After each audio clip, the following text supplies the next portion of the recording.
Nalandi ya micro ya Pasteur Bobo partout Bozali à travers le monde. Le possible mbote Bozali Misope Matoyi à diaspora. Nous sommes là, nous sommes avec l'homme des dieux, l'économiste, le pasteur Aimé Bakulu Bakissa Azalabiso Awa. Nous allons parler avec lui, Toko Solo la Penza, Toko Solo la. Et comme ça a été annoncé dans les réseaux sociaux, partout, dans le site Nabiso, diaspora, est-il possible de créer une banque de la diaspora pour la diaspora? Sans plus tarder, toi, le pasteur Aimé. Bonjour, pasteur Aimé. Bonjour, pasteur. Que Dieu vous bénisse. Tu es le pasteur Aimé Katabiso, mais tu es bien comme économiste. Oui. Les lois, sont beauté parce que tous un sujet important, questionnement aussi au Bimisiango. Est-il possible de créer une banque de la diaspora? Oui. Pourquoi oui? Parce que.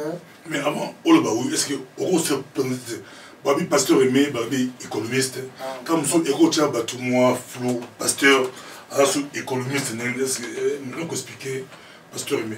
Oui, parce que pasteur a beaux cordonnier, a beaux maçon, a beaucoup là. Donc, voilà, je suis le pasteur Aimé, je suis économiste formé à l'université de Liège et je suis aussi, depuis 1995, président de la jeunesse congolaise pour la reconstruction. Voilà. Je suis pasteur, j'ai une église à Villeforte. Occupe ma fonction au gérant d'entreprise. Exactement. Exactement. Na passé vie dans l'entreprise, au Congo, j'ai travaillé dans le pétrole, dans la commercialisation du pétrole, dans le mobile oil, dans le Somenki. J'ai travaillé dans l'assurance, j'ai travaillé dans le domaine moins belé. Donc voilà, mais les lots, tout est pour la banque. Merci beaucoup. Et aider pour battre partout. Tout le monde pense à la victoire dimanche à Londres, à l'école tout le monde pasteur Labiso na souhait de Jacques Ndibouye Azadjawan à l'école Oscar Azalabiso il a travaillé dans l'Union européenne, il est en Belgique, basé partout dans l'école déjà. Donc, vous avez pour Baïba, Mouto Trosonae, Azadi Nani. Est-il possible de créer une banque de diaspora? Oui, mais comment expliquer ça? D'abord, ce qu'on permet, pasteur Bobo, les banques et amis. L'agent économique, il y a d'abord l'État, l'entreprise, le ménage et puis le reste du monde, c'est-à-dire la communauté internationale. Le reste du monde, le pays où il y a autarcité. Alors, le pays est ouvert à l'étranger. Alors, banque, l'agent économique, nous avons besoin d'un bon revenu. Je donne un exemple, un ménage. Pour un ménage, à son salaire, et puis il faut dépenser, il faut son badi, pas foutre un loyer, à ça, la dépense est belle. Entreprise, d'un côté, à ça, la recette, donc chiffre d'affaires, mais de l'autre côté, il faut son intrant, c'est-à-dire matière première, pour transformer ce qui est entreprise industrielle ou bien aya ko teka yango ce qui est entreprise commerciale.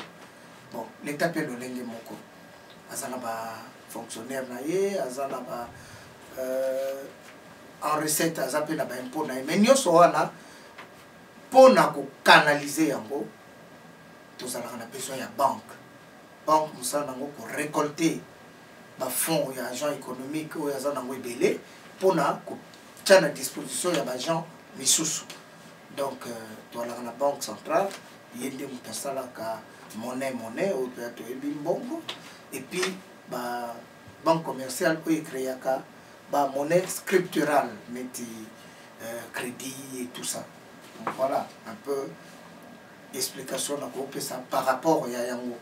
Bon, oui aussi parce que pour la cannabis, pourquoi il faut créer banque?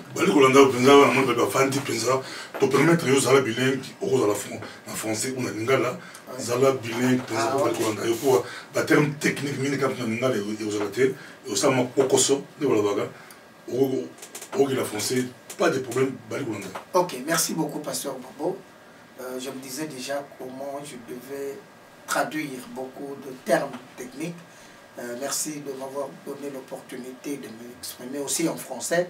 Donc, diaspora, les lots, tout ça, la banque. Pourquoi? Parce que du point de vue démographique, il y a 2 700 000 âmes de Congolais et à l'étranger. Alors, surtout... Bon, 5 millions... Bon, évidemment, c'est basé sur des chiffres plus ou moins officiels. Parce que, bon, il y a des gens sur le côté de bateau, des clandestins et tout, mais en tout cas, officiellement, ils ont bon. Parce que ceux qui ont des chiffres actuels, plus de 2 millions de personnes basées dans Libanda. Voilà. Comme dans Brazzaville, dans les pays sortis, aux États-Unis, au Canada. Donc 2 700 000. Alors, sur total, on a des chiffres, il y a 2011 sur le plan global.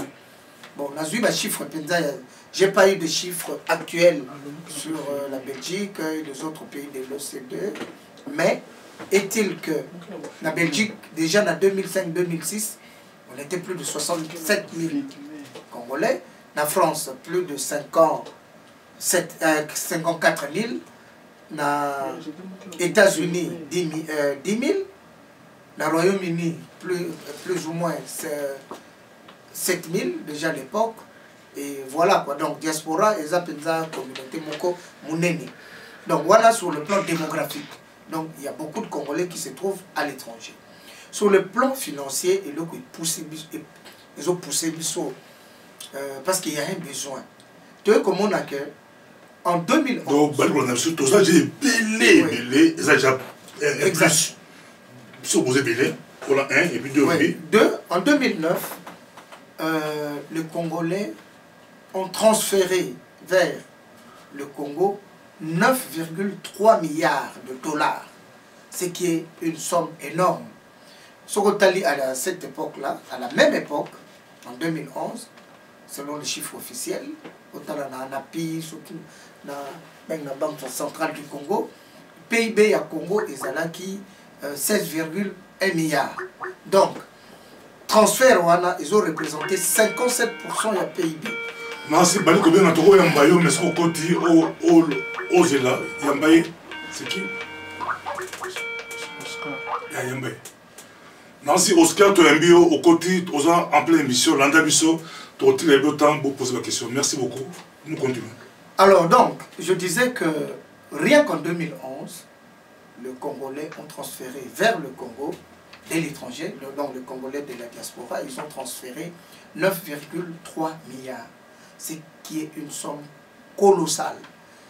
Alors que pour la même période, la même année, 2011, le PIB du Congo était de 16,1 milliards. Bon, je parle ici d'un prix courant. Donc, enfin, un prix courant, 16,1 milliards. Alors, sur total, montant on a, il y a 9,3 milliards, 9,3 milliards et ça m'inquiétait. Parce que ça représentait 57% du PIB à Néona. Alors que l'aide publique au développement, c'est-à-dire au Belgique, et ça là qui 90 millions de dollars. Et puis, même sur total le chiffre officiel, il y a Congo, montant ils sont supérieurs aussi, il y a un investissement direct étranger. Parce que pour l'année, il y avait 81 projets où il y a des investissements au Congo. Mais il y a beaucoup de choses, c'est 90 millions. Donc on a raison, il y a mis balai. Et puis, sur total est bien. Donc, tout le monde a 57% PIB, tout le monde aide publique à développement, tout le monde IDE, donc investissement direct étranger. Alors, surtout, rien que puisqu'on parle de la banque aujourd'hui, 9 milliards ya mbongo ebele. Quand je regarde fonds propre net ya babanque net Belfius na Belgique, ils ont 3,3 milliards et quelques. Donc la diaspora congolaise et c'est sous-estimé parce qu'il fallait une fois de plus que étrangers des fonds monétaires international et bête à sonner d'alarme et le bac non diaspora les diaspora au Sakana côté les années diaspora Brésil il y a Inde il y a Philippines donc une diaspora dynamique. Voilà. Pasteur Balandi au président n'a beau kebi au soulever des points aux amateurs sur le biquet. Tous les pays dans les bandes belé les grands marchés autour de négligés et puis sur 9 milliards et qui à l'époque de 10 milliards 12 milliards ils ont bon belé mais qui n'a pas au Sergnon et qui les blocs comme ça ils sont groupe à la diaspora donc c'est possible tout ça la banque mais battre nous pas autour de nos questions oui pasteur aimé yepsa économiste pourquoi pas banque on a ça là tout ça là Congo comme dans la Congo et non dans les bandes pourquoi yo au préféré la banque dans les bandes pourquoi pas au Congo. Bon, il y a plusieurs raisons. Raison Liboso, parce que il y a un marché à prendre. Parce que quand on parle de transfert, bon, on est aux Taliban, transfert à diaspora, ils ont Taliban, ils ont Kenakat. Donc, il faut déjà qu'on soit en place, ils ont hôtel. Donc, bon, exactement. Ils ont la famille, l'église, exactement. Donc, mais il faut qu'on récupère la source. Il faut qu'on récupère la source. Parce qu'actuellement, c'est partagé marchand aux Western Union, MoneyGram, MoneyTrans, Maria. Mais surtout, total, il y a transfert. Il y a transfert, ils ont quand même élevé. C'est entre 12 et 20%.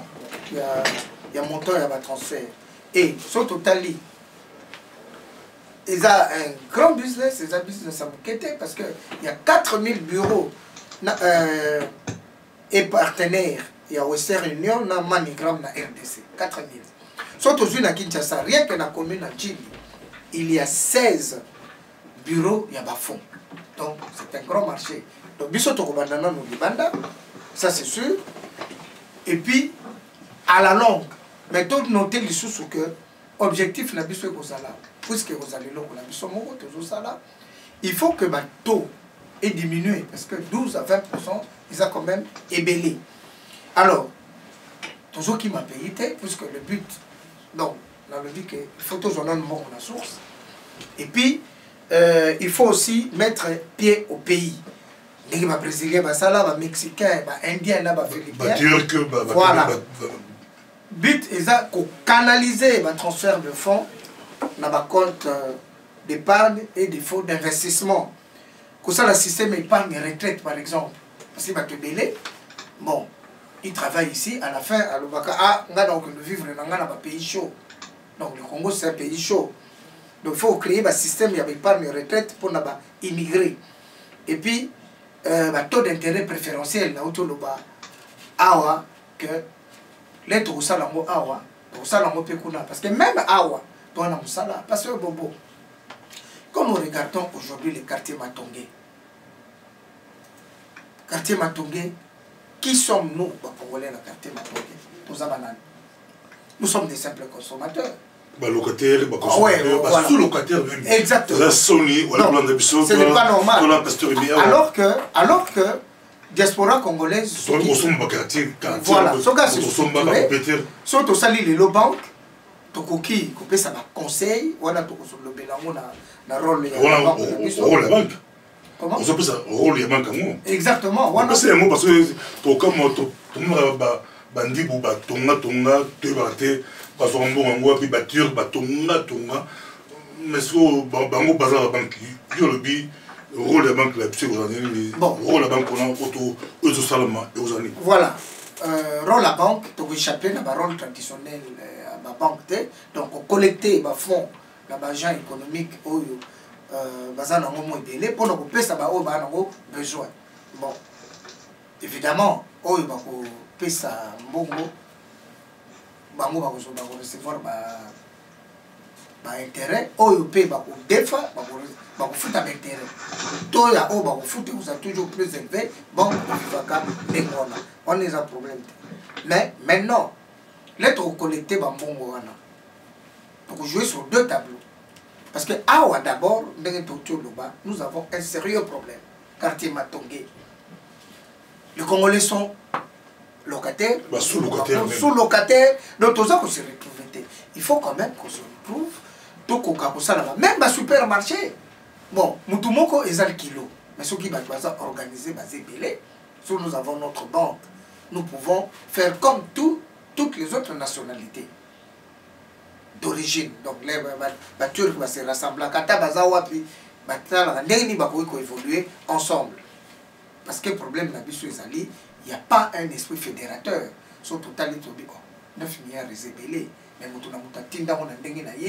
Et puis 9 milliards encore parce qu'on n'a pas tenu compte des gens au Batinda Kanama beaucoup ça ce n'est pas comptabilisé. Donc nous sommes là, ils ont un problème. Sur total, même marché des abattoirs. On est consommateurs. Pakistanais, maison par maison. Nous pouvons aussi nous organiser.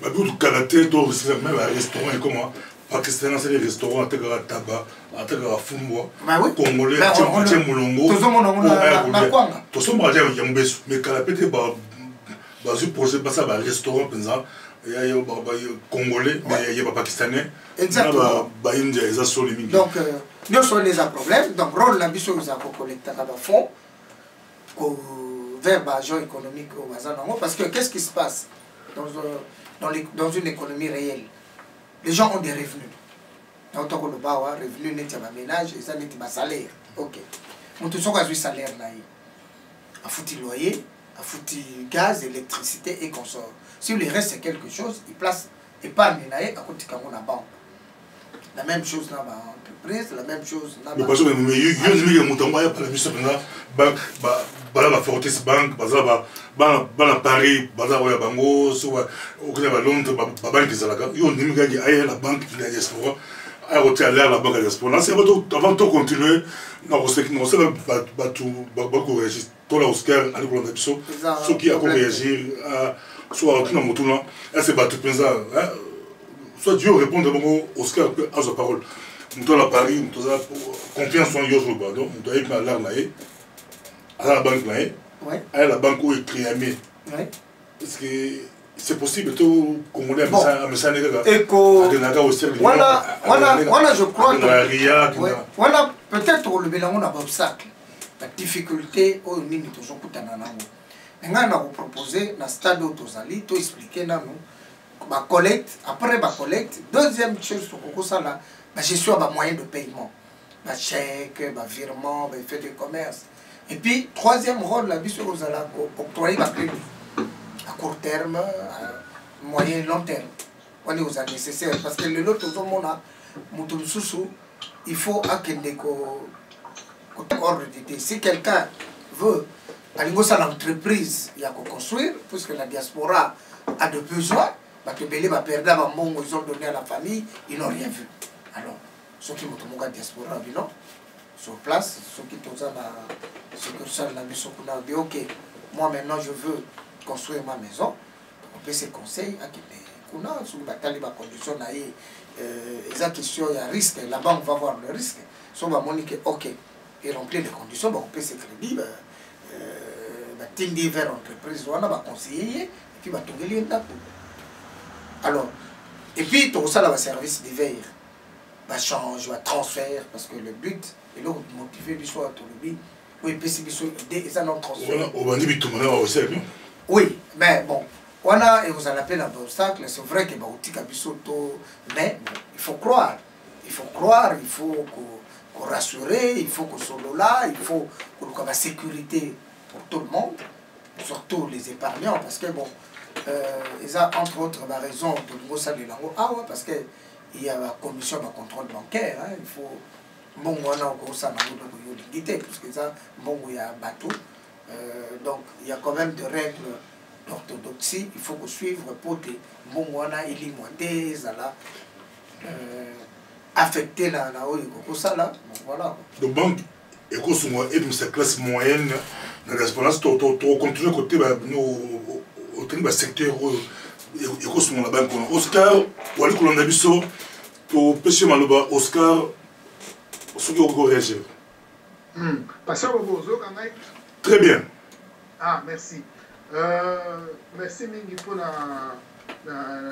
la parole, surtout la pessimbote na intervenant na biso la explication des équipes malamu mali misanga muke pour na landi malamu te na moi bandeli donc na omeka ko ça la moi effort la PCP balandi ya pasteur Bobo et micro pasteur Bobo mbote question na ya liboso avant na meka concerner makambo bazolo intervenant zolo bazolo makambo malamu mingi quelle est difficulté munene oyo intervenant akoki ko déceler na kati ya communauté na biso pona ko sangisa batu ne serait-ce que une poignée pour banda idée ya banque wana wana ezali motuna nga liboso na kotika répondre évoluer na sana bituna misusu o na kolandisa merci ça va soyo tuli na été s'occuper difficulté ya munene oyo intervenant na biso parce que tout moko atangi moi problématique il y a banque à expliquer hein, un peu abandonné pour expliquer que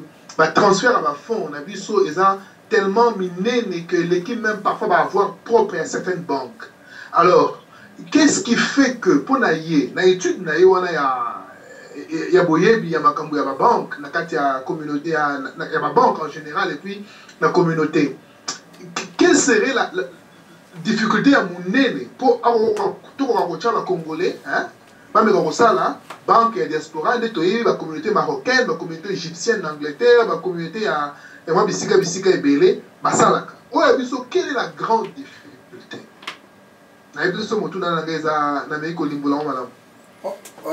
Merci beaucoup, pasteur.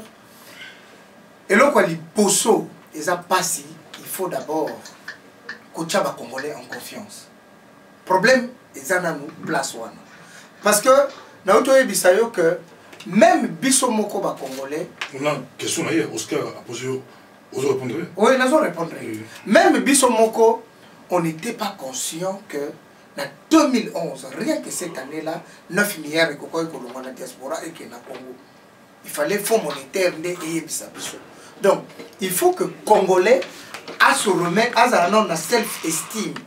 Et pour comme on a self-esteem, tu as dit que question nous a pensé à Motuya, ils ont facilité, mais il faut colober la Congolais, qu'on explique à Kaye, qu'on ait que voilà, il y a une ambivalence quand il a biso.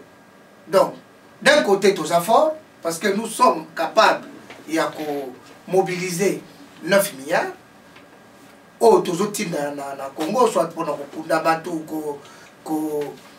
scolarité bana parents balia et consort mais nous sommes pas capables ya ko se prendre en charge biso moko tout ça la paix ba investissement sérieux o ikoko mema biso liboso de génération en génération parce que si on attend ba banque mususu neti BCZ na Congo ça a depuis 1909 bon le loso qui sali bongote mutuna mutazoti na mbongo na ndenge na ye leto kokufa on disparaîtra comme ça mais si nous laissons quelque chose mais papa merci papa Oscar parce que obstacle à bosso et kozala difficulté kozala na nous ko convaincre les Congolais parce que pour na suki sana web sur le komoko omoni biso ba Congolais tozangi na confiance na biso moko to préféraka eloko ya libanda.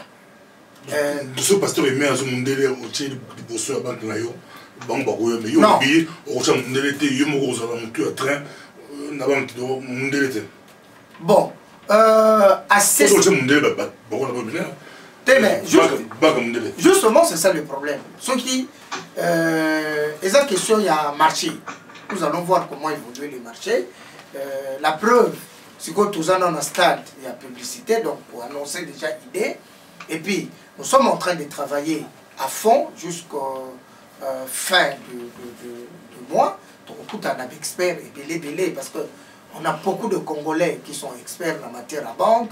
On a beaucoup de Congolais basés experts en matière informatique. Il faut tout un abattoir pour avancer le projet.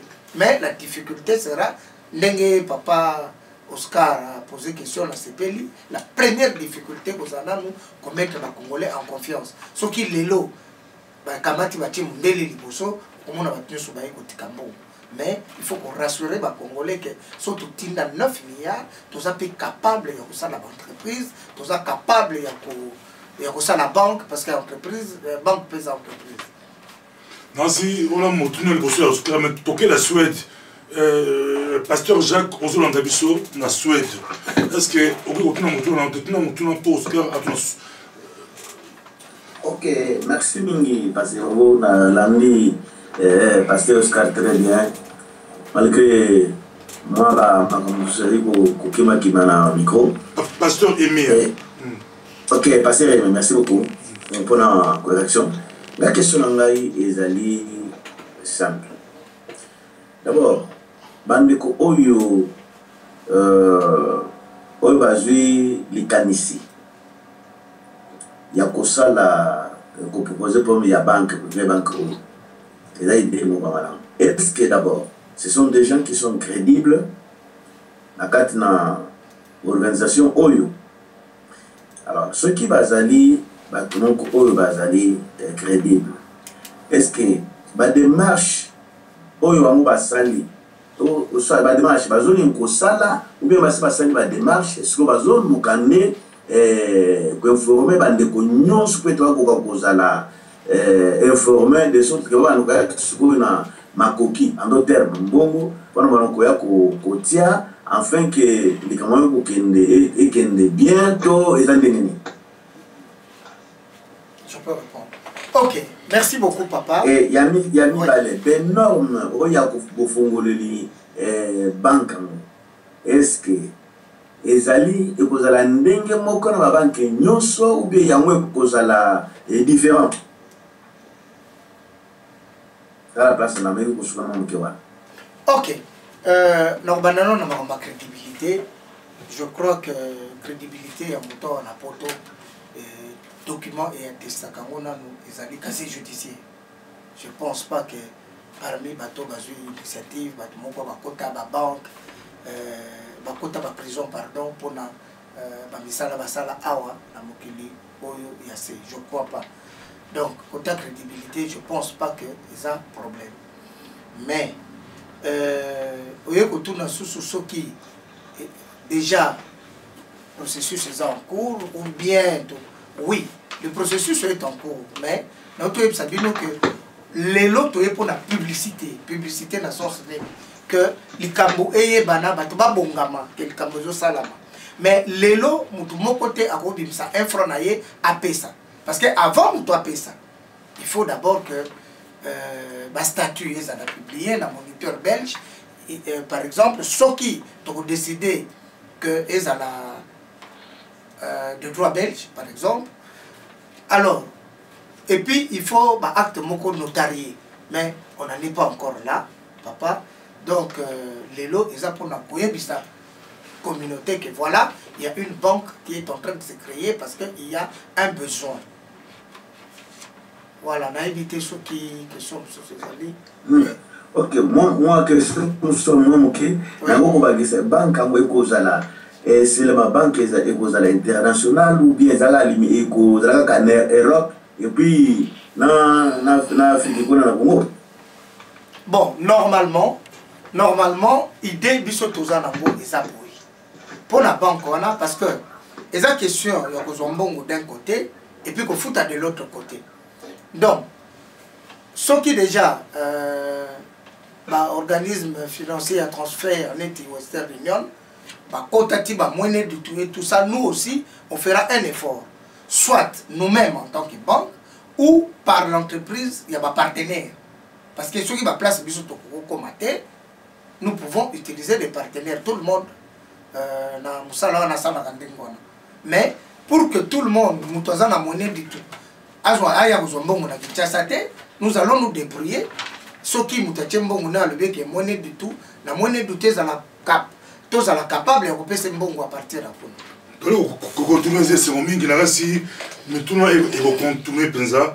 Que faire pour réunir la diaspora? Comment faire pour la diaspora autour du projet? C'est comment Pasteur Aimé pour la diaspora, ils ont créé confiance.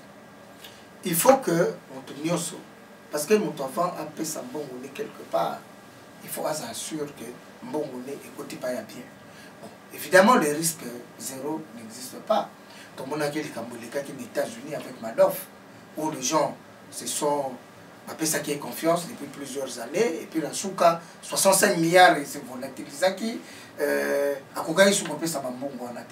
Mais bon, nous avons quand même confiance dans la structure et dans le pays. Oyo, ils ont une structure quand même solide, donc nous allons tout faire conformément à la loi. Donc, pour exalter que non, parce que bon, le transfert est belé, l'air toujours dans le même montant, il y a 9,3 milliards au Kendaki. Mais il y a plus qui est passé, qui est parti. Parce que nous sommes les gens qui n'ont pas beaucoup, nous sommes les gens qui n'ont pas gens non connus. Et voilà quoi. Mais Bisso, on fera tout parce qu'on n'a même pas la vocation d'être une banque, la banque Moko coopérative. Non, nous voulons vraiment, même la statut de Bisso, pour une société anonyme. Donc, vraiment, nos ambitions sont grandes et nous allons mettre le moyen. Il y a moi, on a il y a des spécialistes, il y a le domaine des délais informatiques, il y a banque. Nous allons faire vraiment les choses de telle sorte que et loko izala sérieux. Bali kolanda pasteur mais mokili mumba penza bandi belé ata banina ba pasteur ba c'est pelita ba ki lancement likambo balobi ko sombe église la porte za pas si ressemblante na Belgique l'église belé sombi quand même vous avez vu les belé ba mboke belé mais la Belgique wa ba te belé bali ko souffrir moins aux caution zate ata la caution moins ressemble ba garantie bancaire aux qui banque ya diaspora ali et ko pesa ba tout ba sombe église et ko pesa ba tout ba tonga ba magasin et ko pesa ba tout ba la bloc belé ba faire la Congo makambo belé et ko longo ba tout na niveau assez mais pour la caution ils appellent caution caution à bas les gens bon normalement pour nous la société anonyme par exemple la Belgique la loi impose tout ça ne bande que bali ko ndam sukuna Oscar na ba o batana na Skype Oscar bozo mamo sima ya ni pour la makile bozo sima beaucoup ma micro la bino bozo sima. Oui, pour nous créer une société anonyme la Belgique nous avons besoin donc l'État impose capital moko il y a 61 500 €. Ça c'est le capital imposé. Bon, maintenant ce qui ont l'activité bancaire parce que les activités moko ba collecter ba fonds il y a pas tout et puis ils ont redistribué. Là l'État la Belgique parce que quand même aux alana caution moko il y a 6 millions. La Belgique oui. Nous avons 6 millions aussi. Oui. La France ils ont une caution moko il y a 5 millions. Le Congo la Congo ils ont 15 millions mais en dollars. Congo on a 15 millions. 15 millions et puis en dollars. Bon, maintenant. Ça va 10 millions en dollars. Oui. Bon, maintenant, qu'est-ce que nous allons faire? Nous avons une stratégie par rapport à tout ça. Nous disons, ok, nous allons constituer une entreprise, une société anonyme, avec un capital de 10 millions d'actions. 10 millions d'actions, action pour 1 €. Donc, montant de action? Ben oui, action pour 1 €. Alors, ça, c'est la stratégie commune que nous avons arrêtée pour que tout le monde puisse quand même acheter une action. Une action, c'est comme ça, à la fin, nous aurons quand même 10 millions. 10 millions et vous avez un capital. Donc, au départ, le capital sera 10 millions. Mais si vous siège en Belgique, 6 millions, en France, 5 millions, la Suède, et que de Suède, et que d'Amérique, et que de Congo, 10 millions, siège, ils ont siège de la Banque des Sports. Bon, moi personnellement, j'ai opté siège à la Belgique. Pourquoi? Parce que Belgique, c'est la capitale Europe, ça c'est une raison. Deuxième raison, la démographie sur Nathalie par rapport à la capitale de la diaspora, comme le dit Tobar, la capitale de la diaspora, exactement. C'est la Belgique. Sur Total, la Belgique, le chiffre même pour les cas en France, pour les cas au Canada, États-Unis et consorts. Donc, ce sont les deux raisons qui font que nous avons opté et vraiment la Belgique. Mais, comme on a dit, ceux qui vont nous payer à partir des États-Unis, on ne dira pas aux gens de venir jusqu'ici donner l'argent. Okay? Donc, nous organiserons. C'est botanique que la condition peut-être dans les États-Unis, la condition au fond là-bas est facile que la Belgique ou la France. Oui. Les États-Unis, la condition au fond la banque, je pense qu'ils sont meilleurs, plus rapides que tout le monde. Hein, la condition. Mais bon. Mais bien banque bien qui dans soit qui Belgique, à qui de France. Oui. Bon, nous allons établir la banque ici. Ça dépend de la stratégie qu'on mène. Ce qui est bon guide à Ouate, on aura toujours moyen de faire place. Voilà, je ne pense pas qu'ils aient vraiment problème. Pour te continuer, tu as une question, si vous avez une question, vous retournez à Oscar, ou allez pour l'ambition, si vous avez une question, vous retournez à Oscar.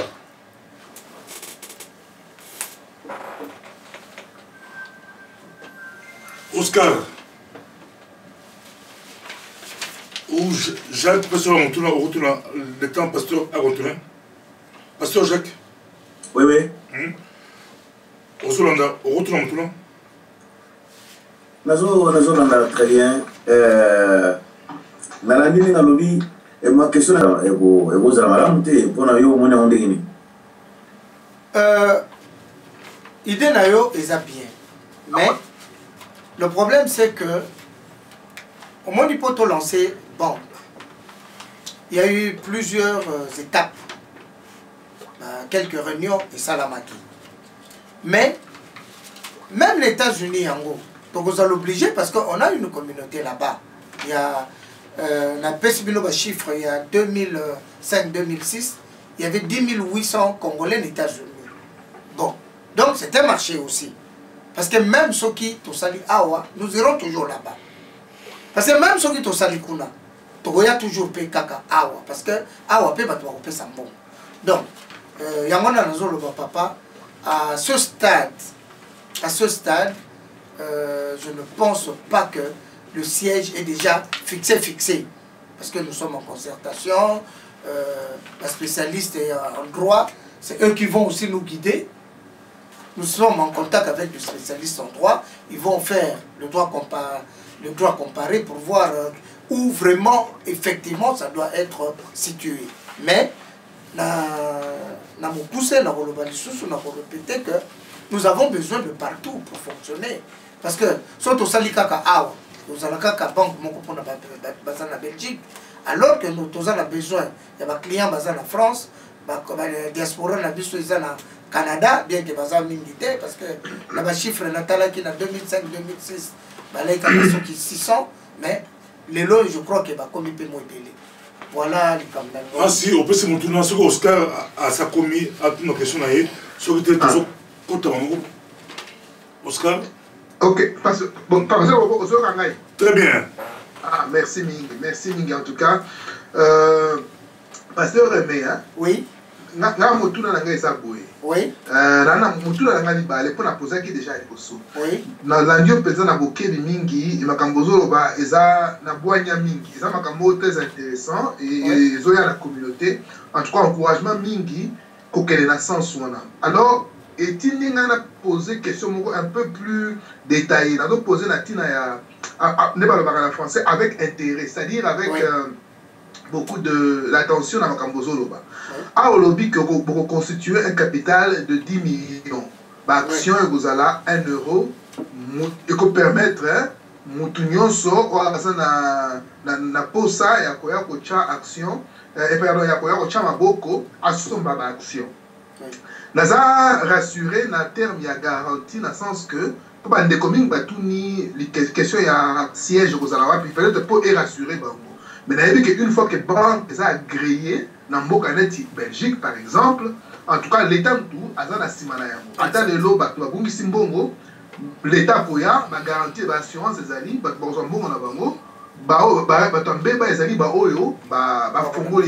que nous se tromper, nani pasteur qui m'a corrigé place one.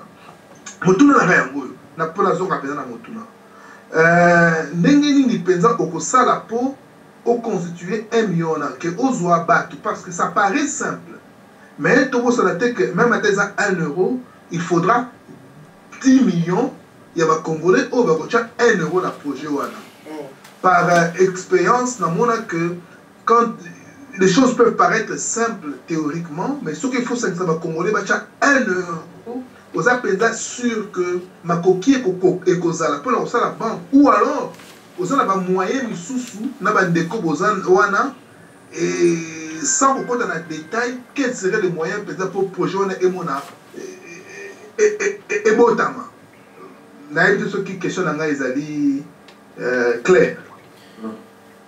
Merci beaucoup, papa. Bon, le projet est là. Tolobi, Torosala, 10 millions d'actions à 1 euro. Tozokala kaka, mais 10 millions à 1 euro. Moutoumsou au Kamata à 800 actions. Moutoumsou au Kamata, parce que parmi les Congolais, n'oublions pas aussi que il n'y a pas seulement de personnes morales, il y a des Congolais qui ont aussi des entreprises ici.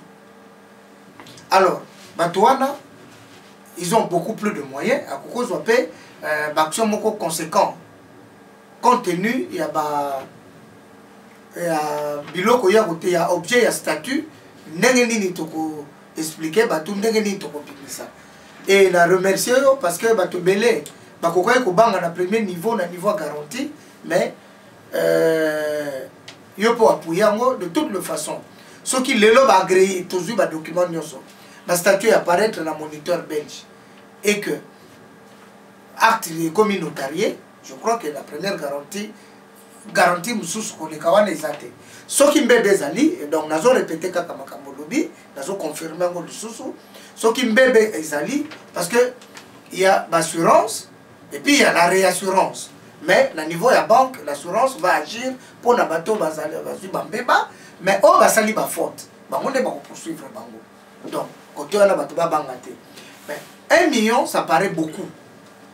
Mais il y a question, il y a publicité, il y a question, il y a confiance. Bon, il n'y a pas seulement. Sur total, il y a un niveau, il y a un ménage, c'est-à-dire un particulier. Il y a aussi les entreprises congolaises basées en France, en Belgique, en Canada et consorts. Il faut qu'ils puissent agir. Et puis, il faut continuer à public et Sunga. Parce que il y a beaucoup de gens qui cherchent à investir. Hein. Donc, voilà, ils ont un problème limité. Voilà, ils ont un problème limité. Tout le monde doit continuer dans le secteur. Le secteur est aussi pour la.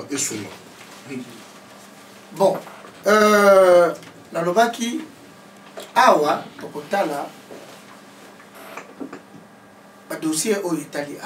Mais comment on a vu que ça makasi toko aider batu oyo bazolinga pour investir neti na matonge pour récupérer espace wana pour récupérer avoir aussi des quartiers congolais dans exactement parce que sur aucun États-Unis na New York il y a des quartiers chinois mais les lo oyo biso to tikala kaka ba consommateur ka ingeta makelele mais tout ça na problème même na Congo les lo basala agence nationale de promotion industrielle.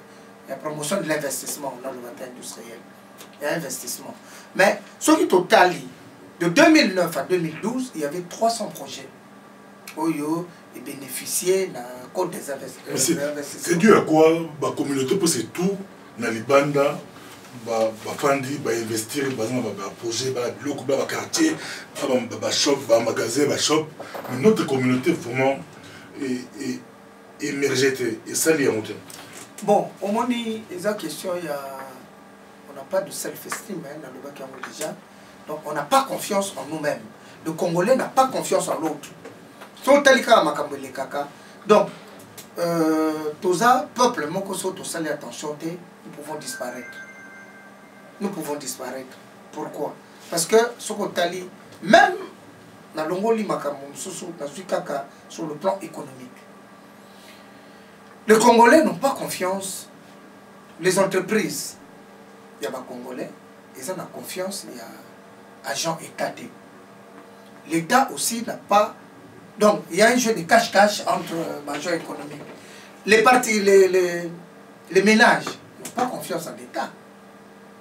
L'État aussi vice-versa, au monde, ils vont travailler. Donc, toutes ces histoires-là, où ils ont normalité, il faut que le Congolais, ils sont anormal. Je donne un exemple. Quand quelqu'un va travailler, il faut un salaire, par exemple. Mais dans le Congo, on tourne à 8 mois à Kendara Moussala, c'est que vous voyez tout ce jeu de cache-cache là-bas. Parce que même ceux qui tournent. Non, Moussala, à Séléki, mais Bafouta Kete. Mais Bafouta Kete. Donc, on a mis sur là. Parce que quand nous disons, par exemple, en 2011, année où 9 milliards,3 atmosphères de l'autre côté, PIB est là qui produit intérieur brut et là qui a 16,1%. Bon, 16,1%. 16 milliards et puis 100 millions. Ouais. Ce que tu as bien, il y a plus. Hein? Parce que le PIB, on est ce que maman a l'ambima pas, na katia four, na ndaku na yi, à côté kana quoi, est-ce que ça comptabilisé? Donc il y a moyen de faire plus. Mais les Congolais, l'inka comme on dit ndege kwanga, banato botama, na katia likasa. So moni kwanga ba mbala on ndege msolingite. Le beza kwanga te. Alors, exact. Alors, on s'est présenté, poser question, on s'est présenté, on pose question, on s'est présenté, on s'est présenté, on s'est présenté, comme on a eu, Mbokalini.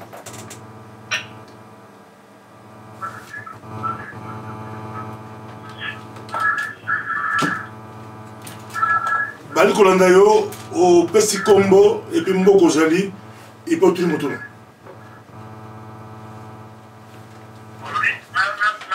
Au Pesi Kombo, on s'est présenté, Mboko Zali, et puis au tout le monde. Banda.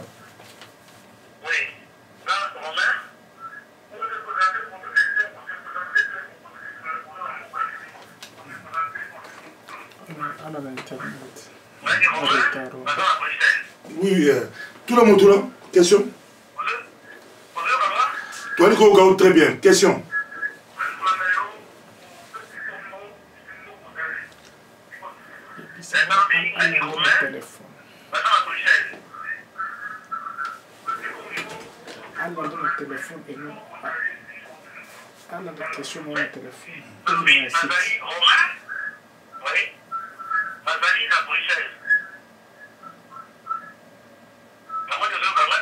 Toi, Nico, très bien. Là, dans la téléphone, dans la télévision, parce que là, dans la téléphone, là, dans la question de téléphone. Donc, c'est quoi poser question à vous? Oui, question est que nous savons que dans ça, Western Union et ce qui a conduit à Western Union a voulu combattre et est-ce que va étudier les contre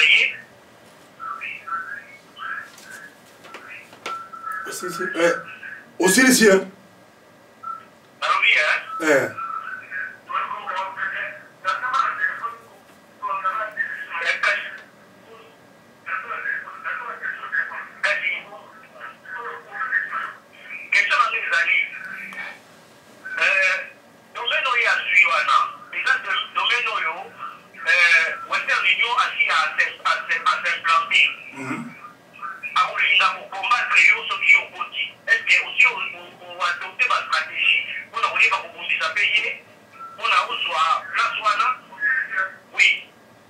Merci beaucoup, pasteur, mais au qui monte la benza, au sein de nous à sa pica benza, puis au côté de notre territoire là-bas. Mais merci papa Romain pour na motona na yo, za benza na motoya ya malamu, merci encore. Bon, voilà tout le monde, parmi les obstacles autorisant ça qui que nelo konyo sosoko lingo sala. Il y a ce qu'on appelle la résistance à l'innovation. Parce que, au Royaume comme on a, des Romains, à l'entreprise, mon directeur, il 3 bayo kanakate. Mais ce qui est directeur, monsieur, soit lingo kota, bacha nommé directeur, monsieur, 3 wana bayo kandi pour combattre. Wana, les alliés, la loi, la nature. Donc, nous sommes conscients de ce problème. Mais, le problème, la vie sur les alliés.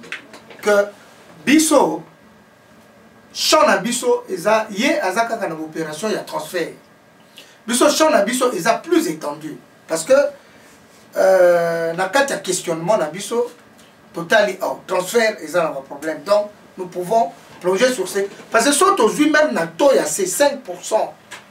Il y a 9 milliards wana ils ont quand même 450 millions. C'est beaucoup d'argent comme frais de transfert. Mais biso siko tolingi kokende musika parce que toto loba awa na habité so bando landa depuis le début to lobi que toza la défi mususu en tant que peuple faut to relever. Yangwana il faut qu'on conscientiser ba congolais ko loba non, il faut to s'affirmer les leçons que na New York au moins ba chinois ba kanga quartier bango baza wana. Biso pe matonge par exemple eza ya biso. Alors faut to ça les loko moko to koka ko aider ba tout récupérer quartier wana. Même ce que tali lelo na Congo parce que bambongo ngo soko longwa wa mingi ya transfert et que dans Congo par exemple. Mais si nous regardons même la Congo sur le 300 projets où bénéficier la code de l'investissement sont aux yeux de 2009 à 2012. Est-ce que l'entreprise va congolaise en a tout comme d'habitude tous autres cas les Libanais vont s'organiser la société que la mission et tout. Mais nous-mêmes, qu'est-ce que nous faisons à part aux consommateurs? Donc nous, on regarde sur tout ce champ-là. Parce que tout le Congolais va s'imposer. Et ça la carte Congolais, mon gars, 207 naïe à Mimi, et l'autre Moroboé, et puis famille embrouillée, et l'autre on est bungi. Il faut arriver à une entreprise viable. Congolais, afin de payer Namboka naïe. Ata utaki poto mais ça l'entreprise de la construction parce que c'est un conseil n'engeni na koki ko tenir par rapport n'engeni à cause du segment des marchés ba concurrent baza banani comment il peut évoluer. Donc nous aussi pour revenir à la question toyebi que Western Union des alliés Manigram des alliés babiloko wana nyoso des alliés.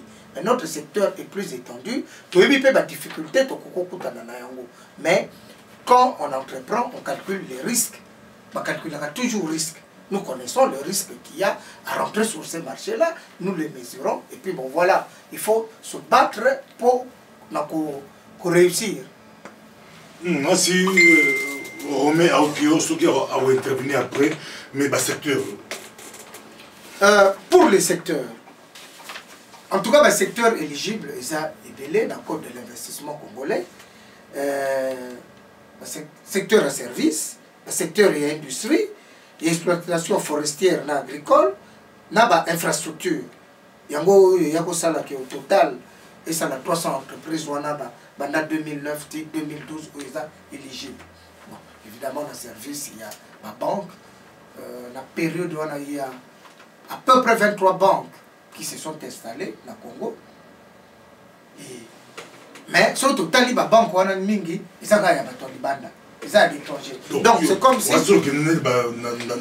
secteur forestier diaspora à Rochamutu. Exactement. Parce que l'État lui-même, l'État congolais lui-même, la code d'investissement, a besoin, il n'y a pas. Nous pouvons aller faire des entreprises, donc il faut s'installer dans Nyoki, pour exploiter bois, pour ça, je ne sais pas, ma baleinière. Pour ça, il y a un moteur, pour ça, quelqu'un peut exploiter cette énergie. Donc c'est possible diaspora à Tchaboto. Mais les lots, quand nous regardons bien, même domaine et énergie. Donc domaine et énergie, ils ont un projet, mais surtout pour ça là. Parce qu'aujourd'hui c'est une honte. Total, par exemple, le qu'on est délestage. Mais là tout kolaka, il n'y avait pas. Hein. Il n'y avait vraiment pas. Mais les lots courants, pourquoi? Parce qu'il y a une forte demande d'électricité par rapport, il y a capacité, il y a Inga, il y a pour subvenir, il y a besoin, il y a bateau, alors, au lieu, il y a les lots, le sud-africain, l'or, Snell, mais quand vous regardez l'argent qu'ils mettent, aide au développement, il y a 2011, il y a là qui, combien? 90 millions.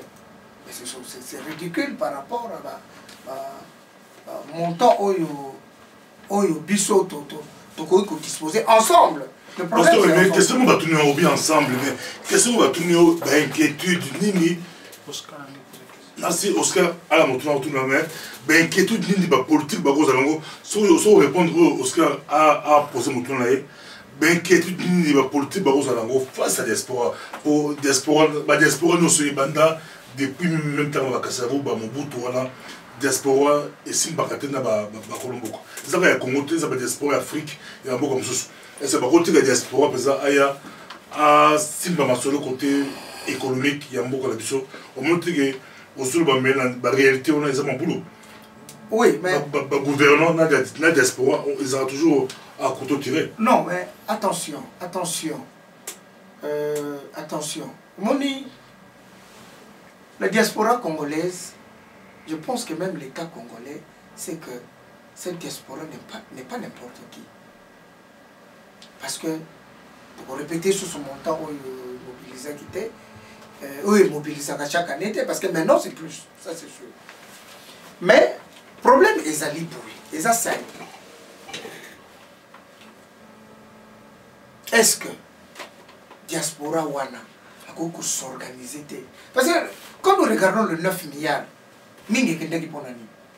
Mutumsusu azu atini mbongo basa la boutique na ye. Boutique wana atena ni a gérer petit tueur à quartier ou bien petit frère ne propre et puis ba melia mbongo silia na lingisu Congo te mama Congo za sérieux te. Mususu akamati papa ne mutako gérer. Papa ne a gérer rien.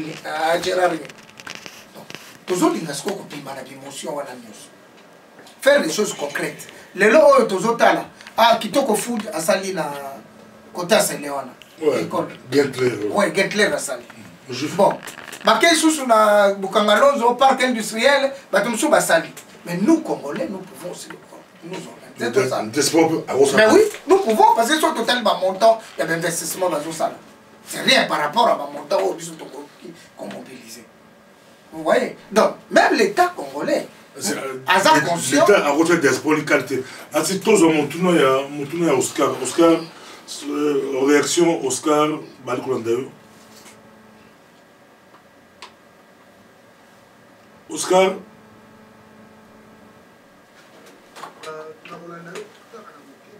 En tout cas, premièrement, pour féliciter le projet Oyo.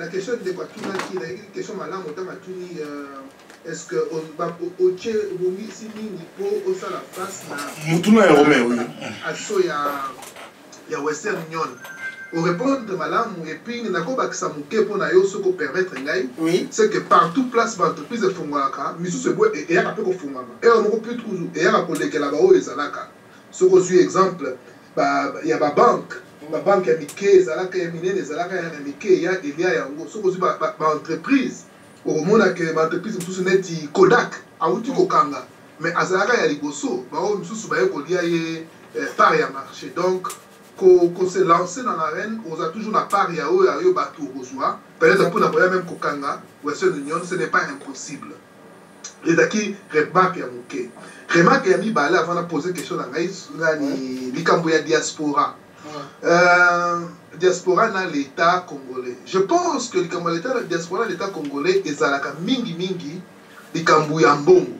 C'est-à-dire que le qui chinois a 1 million diaspora et que à faire valoir pouvoir naé à 9 milliards l'État congolais a recherché à garancer. Admettons que diaspora est le un seul homme a 9 milliards chinois, libanais, pakistanais, indo-pakistanais, 1 million, je crois que l'État congolais a zongi samaye na banamboka parce que tout est question d'argent. Au plus offrant. Je crois que biso banamboka il faut to zoama mayele wana to longa bobangi. Ce qu'on retourne dans ngai yangoyo, hein, beaucoup réagir par rapport à ma remarque ngai zali pepo na la kisa ke pena na to la moko na moko ba intervention et beaucoup qui peut ko longola ona lobby soki eza na nzela te. Merci. Motuna la ngai yangoyo.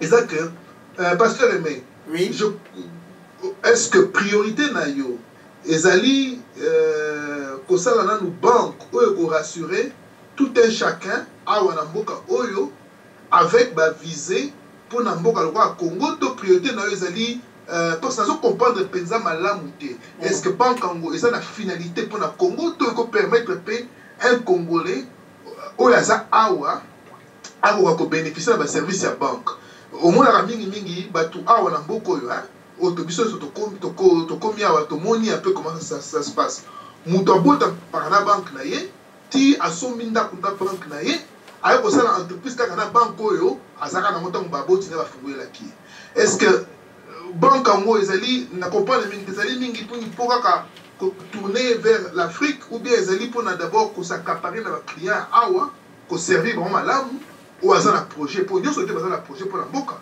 ba bazana projet pour la mboka ko accompagner bango mais quand nous ko clarifier place wana c'est le plein koki kolanda malamu te merci. Merci mingi ndeko Oscar. Tota ekoloba boy. Priorité donc banque wana ils ont l'objectif moko dual. Je crois qu'à l'exemple mais tu expliques qui va comment dualité wana. Ça veut dire que d'un côté nous avons des défis ici. Nos défis to accès sur bateau bazo vivre awa. To le but il faut qu'on ça la collecte ya ba fonds et puis qu'on redistribue vers bateau ba na besoin. Mutu mususu besoin ne ezanini à son mandat. Mutu mususu besoin ne nini à son voiture. Mutu mususu besoin ne songolo pakala. Mutu mususu pe besoin na ye abi non ngana lembi ko sala sikoyo na ningo monter société na ngai. Biso to ko yebisa yeto mais non. Nous avons notre matonge, il faut au niveau salami. Projet Bonaboye. Secteur habitat. Voilà. Donc, ça peut être ici ou au Congo. Ou au Congo. Donc, tous on a deux. Donc, tous on a un défi. Parce que nous sommes en train, tout le qui awa, surtout au Kébite, c'est comme si nous disparaissons. Alors que nous sommes forts. Parce que pour beaucoup, 9 milliards, c'est que vous êtes quand même fort d'un côté. Mais de l'autre côté, ceux qui vous ont organisé, et là je vous appuie, personne ne va vous respecter. Parce qu'ils ont dit Makaka-Neti, diaspora, ou côté. Alors que nous sommes une diaspora active. Donc, Oyo Azan a besoin, il y a aussi les côté Namboka. Azan a besoin de ça au tourisme, au problème. Entre-temps, donc c'est pour combler ma vie parce que tous gens perdre, tous un espace où tous ont respiré à Wate. Alors, notre voiture, n'a possible. Na Congo, pendenge moko. Na Congo, le lot aux là. Ceux qui le lobent si Congo 1 million ya pamba tapage les kakanaba TV alors que les Congolais eux-mêmes sont capables de mobiliser plus et là on est toujours le bayangwa donc ils ont projet moko dual parce que mutu muso ko bambongo na ngai na linge fanda ka wate ekende na Congo wana ils ont liberté ya consommateur pas Oscar soka linge sala kuna to ko accompagner kuna il y aura des services appropriés kuna pour canaliser ma fonds au yatili kuna soka lingi pe awa lo linge mo allô allô aux André de la télévision sur la moto là retourner aux André de la télévision ça va tomber un peu pasteur merci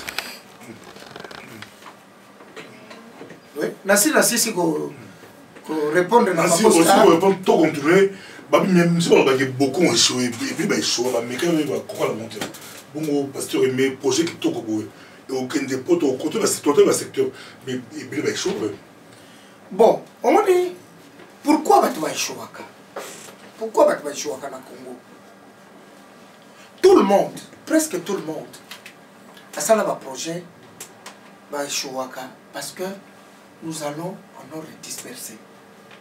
Quand les Indiens, les Indo-Pakistanais viennent à Kenya, Libanais et Kosovo, ils atterrissent d'abord dans leur communauté à étudier, ils savent qu'est-ce qu'il va faire.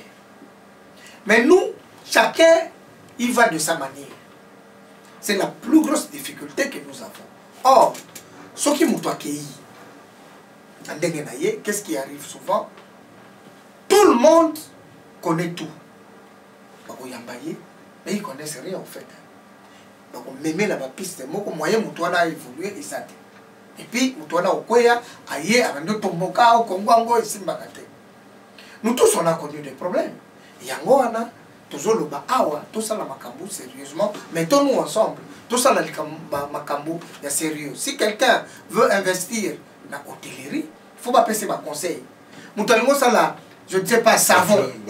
Savon. Il faut pas aller dire que non, des soude caustique qui déplace boyer et puis sur le liba colorant qui n'est pas boyer pour ça la savon qui toque. Et puis tu as un mec qui peut dire c'est abandonné toi avec la biso il là-bas qui et comment on va tenir ce corps flat on va bloquer belé qu'on investir là comme vous avez c'est belé pour rapporter mais tout ça là avant tout ça c'est maloba na côté il y a Oscar Balclo d'Abisso pasteur Jacques na Suède à l'école d'Abisso ce qu'on a consommé maloba question est pratiquement comment créer une banque d'espoir pour on dirait tout ça là pratiquement non mais pratiquement on avait bon évidemment on a la réponse on a ça qui a déjà pratiquement pour créer une banque il faut d'abord réunir un capital et le capital enfin une entreprise société anonyme c'est le choix de la société que nous avons opté il faut d'abord 61 500 mais ce qui on ça l'appel public à l'épargne et tout ça on ça la banque alors là bon c'est une caution était 6 millions. Voilà pourquoi pour résoudre tout ça, nous nous sommes dit, ok, dans ce cas, au lieu de banana, nous allons viser tout ça là, 10 millions d'actions à 1 euro. Le logeur pasteur a lancé appel la caution. Comment? Non, la caution. Non. Appel, il y a caution. Les bandeli na loba qui bouille. Toujours ça la nini, toujours ça la publicité. Que les gens soient informés que quelque chose est en train de se faire. Alors, maintenant, task force, le groupe de travail, travailler, na juriste, na nani total parce que bandeko bazotu na mituna bien, bandeko Jacques, bandeko Oscar, na bandeko bazotu na mituna bien. Parce que bon, est-ce que pour ça l'on forcément en Belgique, la juriste vous voyez ça biso ba bien OK. Nengeza wana étude comparative, il y a la législation, il y a la nini, il y a intervenir dans le tout le monde vous allez les bon, l'informaticien, non, pour la sécurité informatique, il faut bouiller. Les projets, ils ont bouillé, il faut bouiller. Donc, pour le moment, il faut d'abord réunir capital, on a bon. Mais avant même de faire l'appel, parce que ceux qui le ont déjà bon, ils ont été tous illégaux, tout ça dans le noir. Or, tout le monde est noir, tout le monde est formalisé. Et puis, il faut avoir un siège, et puis, etc.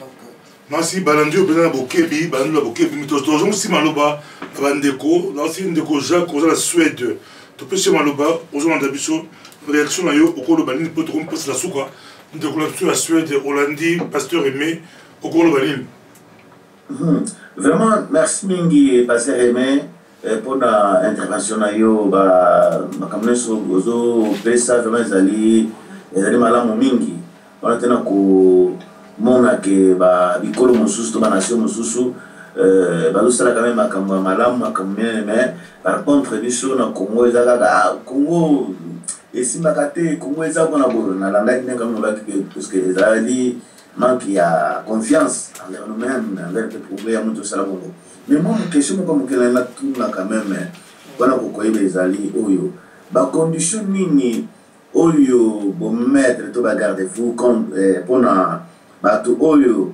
senge bakoka ko nomolobi pona diaspora bakoko sama nali ke ezali peuple pas peuple ezali personne morale peu physique alors quelles sont les conditions oyo bo mettre comme regarde faut que non condition bo ne ko koza e boniri biso to ko kendere boso surtout sali boité et surtout to moni na personne physique ou morale bakoko sala boité face à peut to ko avancer des autres plus les soyebi ba oba ne ba ninga mo so poser la question oba banda ki liboso ba binini ba commettre to berere no basala ki ba faillir est-ce que l'élopé na ba personne physique ou morale ba condition mo ko poser pour na boko ko retomber na même erreur te peut-être ba minga banda ki pe basali ba même projet vous dire le bon côté. Soyo bino to de mon pasteur et mais makanisi nini oza nango mpona bapersone morale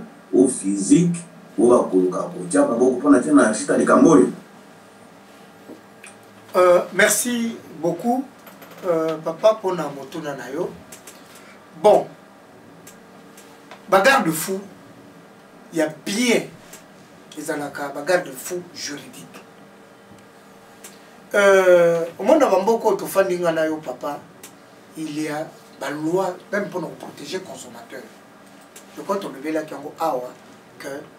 les gens ont monnaie. Mais pas vraiment pour les consommateurs. Les lots, de mon côté, Oyo a tombé qui sous escroquerie à Madoff, il est en prison. Et Madoff il a plus de 100 ans de prison. Parce que bon, Babylone, ça là qui est contraire à la loi américaine à déstabiliser qui finance mon pays. Alors, donc, awa bagarre de fou oyo biso toko zanango o toko pesa bato. Et ça d'abord bagarre de fou moko juridique. Il faut que les gens soient protégés parce que ceux qui bato baza protégés et vous est difficile. Mais si quoi le problème c'est quoi? Wana il fallait tout maximum un obstacle parce que pasteur Bobo na introduction aloba kiango awa alobi mais bato balinga mingi komona mundele nga naza na kamoko ya mondimi moko il fallait asali examen tout la société multinationale il faut comme directeur financier la pays moko africain otanga kombo et puis bamindele o basalisaki ba test bamoni kaza valable koleka bamindele mususu babiye mutu fois kende kuna c'est en Afrique. En Afrique. On dit poto. En Afrique. Comment c'est pas très. C'est comme pays où on a bâti qui On va s'engager. On va s'engager que mutu fois que ça la kuna parce que société ngoza multinationale. Babi que non biso to lingi mundele.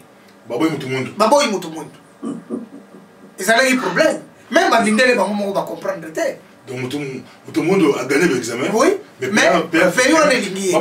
Babi que non biso to lingi. Espère mutu mundu azala raté. Et ça il fallait sous 3 mois supplémentaires. Bamindele pe koto babi bon matabo kita. C'est notre société biso mutu to lingi ka yo. Et à la fin akendaka mais c'est quand même honteux que c'est renié jusqu'à ce point-là. Donc, question des appendices à importance mingi. Difficulté to koki ko zala nango. Parce que les récommandations, to lobby action mo ko zala 1 euro. Difficulté to koku ta nango, ba congolais ba boy, ba lingité comme d'habitude. Alors, si nous voulons toujours que ce projet existe, pour kamata business plan na biso, to ko laksango je ne sais pas moi, ba mindele, ba otala, ba bi mais cash flow par année, vous allez combien? Pour présenter mon cash flow. Ah, nous donnons tout l'argent. Comment est-ce qu'on place? Donc à la fin, c'est comme si tout ça n'a sur le côté. Alors que nous voulons, autant de perches, ils allons demander qu'on a besoin. Mais, l'imbisanga n'a pas déjà réponse que ce qui peut arriver, et ça arrive souvent, au moment où mouton, non. Biso to lingi na biso terre, to mona ki makambo bindo to moni baba comment expliquer makambo ebele. OK. Mais maintenant si nous prenons ça, nous allons pas y avoir mindele to l'hôpital. Et donc ils a boyer. Investissement vous allez boyer et puis ba cash flow vous allez boyer, taux d'intérêt vous allez boyer. Alors tout ça li va flux ana, tout ça li calcul. Et puis le projet toujours méthode moi je ne sais pas la net present value, tout ça va calcul projet viable. Mais en ce moment-là, tout ça, de l'autre côté, parce que tout côté, quand la situation, oh, biso toujours nous renverser. C'est-à-dire que non, neti, code des investissements dans la mboka na biso, et que biso tout ça paye force, au lieu que tous à la consommateur, tout qui quitte au food à produire, biso toujours c'est là on a Betolia. Mais non, nous pouvons aussi produire. Merci beaucoup, pasteur. Mais tu peux s'assurer là, Oscar, c'est pas Oscar, au le Oscar. Merci mingi pasteur Bobo pour la malobasuka ndenge lobby. Allô? Allô, toi lobby. En tout cas, là na sepeli mingi na projet Oyo, na kosenga na pasteur Aimé acha yango a créé un site internet Oyo to kolanda jour après jour évolution na ya projet Oyo. Parce que comme lobby qui est allé actionnariat moko boza ouvert, tous a bandeko les cambo est intéressant, eux ils ont un bénéfice, mutonyo surtout à Roluka, à Tikalata pour yeba, et l'on a beaucoup de mélaye. N'encourager peut-être idée oyo, n'ako pesa peut-être félicitations mingi pour l'idée à Boeza peut-être ni kanisi malam. En tout cas, merci mingi. Merci beaucoup Oscar, tout comme la souka pesa, avant de passer mon clôturer. Tu peux rappeler que la micro Pasteur Bobo partout aux gens de Monkili, sur aux la posa, parce qu'il y a au site internet, benga la micro Pasteur Bobo, parce qu'il y a au site internet, c'est possible. Parce que mais sur aux gens poser la site internet pour la banque et diaspora, dans le site avant tout le monde. Tu peux rappeler que samedi, la micro Pasteur Bobo, samedi à partir de 11h, heure de Paris, Babila Nana Kinshasa heure Moko, et Rosalama Tata, tu as Pasteur James Koudoura Yalobi, et Rosala, l'importance de la connaissance. Les a bien, Boyebi, les a très important là-bas en Zambie, pour la faire face là-bas, dérapage, doctrine à le côté de Bilin, Boyebi. De 11h à 12h et à partir de 12h, tout ça apôtre Jean-Roger Njoli, Iboma, à 12h pesant, et Rosalama Tata, l'ancien pasteur Jacques National à Sepeli à Ningani, Kanaoki Jean-Roger Njoli, Iboma. Il y a un conflit. Conflit et puis à Kolobela dim pour naïe dim on a trouvé il y a côté épisode dim pour mater à le côté comme belé dérapage comme belé muto lali à la muki à côté à batu dim nansi apôtre à Kobeta 7 samedi conflit qu'on pense dans l'église mais puis sur la micro pasteur votre rozonga sur mardi donc sur mardi aux après to rozonga sur décrochage scolaire bana mon boulot na Congo bakoluna awa bana balingi cluster avenir il y a jeunesse tozo melango tozo moi pasteur belé associé civil intervenir belé tozo toujours Claudie Culin tozo Dimanja Oscar Jacques tozo pasteur Jacques je vois pasteur même peu trop sollicité tout le belé kambuya jeune.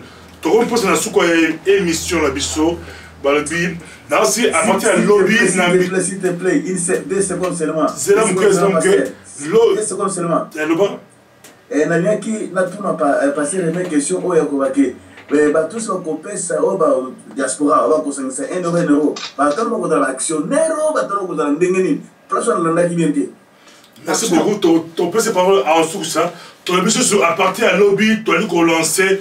So beaucoup de micro de pasteur Bobo, beaucoup de site na biso, beaucoup de aura au télé, na décodeur aura beaucoup le grand débat sur est-ce que tout est spirituel dans la Bible. Osaki na pasteur Philippe, apôtre Jean-René, na patriarche Emmanuel, c'est là qui grand débat c'est là qui awa. Lobby beaucoup de yango na ba site na biso, lobby beaucoup de yango partout.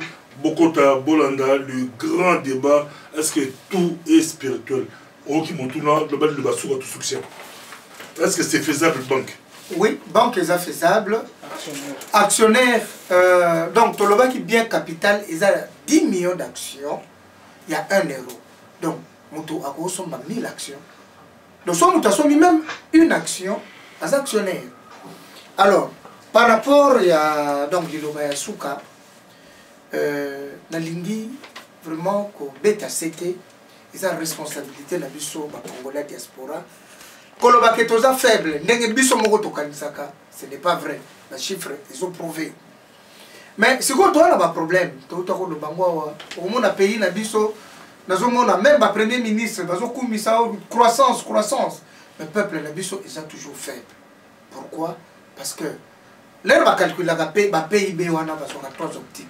Il y a revenu, il y a demande, et puis il y a valeur ajoutée. Donc quand nous regardons les revenus de Bisso, il faut que les revenus des Congolais soient améliorés. Parce que les revenus, il y a des étrangers qui s'affirment. Bisso peut s'affirmer. Parce que surtout, on créer une entreprise. Ce qui l'État fait une brèche, au lieu de tout les Libanais vont profiter. Bisso peut profiter, tout ça la musala. To yibelo côté to sala musala pour la kosunga population na biso. Et là qu'on a joué ça awa bandeko to hésiter to bunda ensemble to se mettre ensemble parce que 9 milliards 3 wana oyo et motiver biso to ça la banque et ça mbongo moto moko taper ça qui les a pas tombé. Merci beaucoup c'est qui le voilà souka to comme la souka c'est que c'est ngoko ça pasteur Rémi to bo santé vendredi samedi dimanche l'équipe ya pasteur Bobo MPBT vite aux Anvers et pas Berger Augustin, le pasteur Augustin avait poussé au Kenya l'Anvers, ils ont ouverture l'église 3 jours, vendredi, samedi, dimanche, ils ont ouvert l'Anvers, équipe de pasteur Bobo. Mais samedi après-midi, équipe de pasteur Bobo, ils ont et pas pasteur Esther Candela, ils ont matongé la chambre de Mars, ils ont convention, sur conférence à Bassi, ils ont appelé une couverture médiatique. Couverture médiatique de 3 journées à l'Anvers. Équipe avec le pasteur Bobo, tous la paix dans Matongé, la chambre de Mars, tous la couverture médiatique. Ceux qui partout dans la Mokili, ils ont la posa, ils ont l'action la campagne, Moussa Lanzambe, ils ont la posa, la couverture médiatique, ils sont toyaka, tous un peu direct, ceux qui direct car yo, ceux qui lika et kolika. C'est que c'est ngo koyambayo, et là sujet beaucoup vraiment intéressant, on continue à mon présent. Donc avoir une banque de diaspora, c'est faisable. Merci beaucoup, nos amis. Que Dieu vous bénisse. Kolo Afamblabino, partout vous allez. Tout possible en beauté, partout vous allez.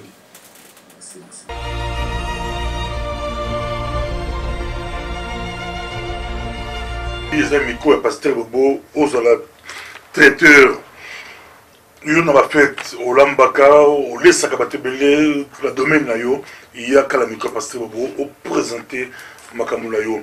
La diaspora, aux la coiffeur, aux la salon de coiffure, où il y a un peu Bayaka, Bakatarasuki, Yaka Lango, aux la promotion, Toyambayo, les amis quoi pasteur Bobo, aux la boutique exotique, Yaka, aux Congolais, Tobi qui est le boutique exotique et belé, et comme il pakistanais, et comme il India, et comme il Balani, mais moi, le Congo, au Tekara Kwanga, au Tekara Biloko, il y avait du Congo, Yaka la micro pasteur Bobo. C'est la promotion, les amis quoi pasteur Bobo, tu dois pousser dans la mission à Congo, va répondre. Aux ala yo au lieu serami tuka, aux ala na imon la yo bandaku, au lieu serabandaku, yaka appartement bandaku, tekami bandaku, yaka la micro pasteur Bobo, toko yambayo, pote na bazale bele, aux ala pâtisserie, aux ala boulangerie, na domaine nyon sur yo aux ali. La diaspora, Yaka, ceux qui ont entreprendre de la pototé, et vous n'aurez pas ce lobby, Namboka la biso, ou entreprendre. Vous avez l'agence nous à fret, au botin de la biloko, ils ont un bon biloko ou quoi, Yaka la micro pasteur Bobo, et comme tango, ban la diaspora, ban de quoi entreprendre, ba, pour ceux qui ont besoin de Namboka, mon lobby, ba, et l'on va consala. Ata soki au travail de la Congo, l'entreprise nayo, et ça la Congo, on a quoi répondre dans le Congo. Il y a quand même micro pasteur Bobo, ils ont mis sur paix Matoi et la diaspora.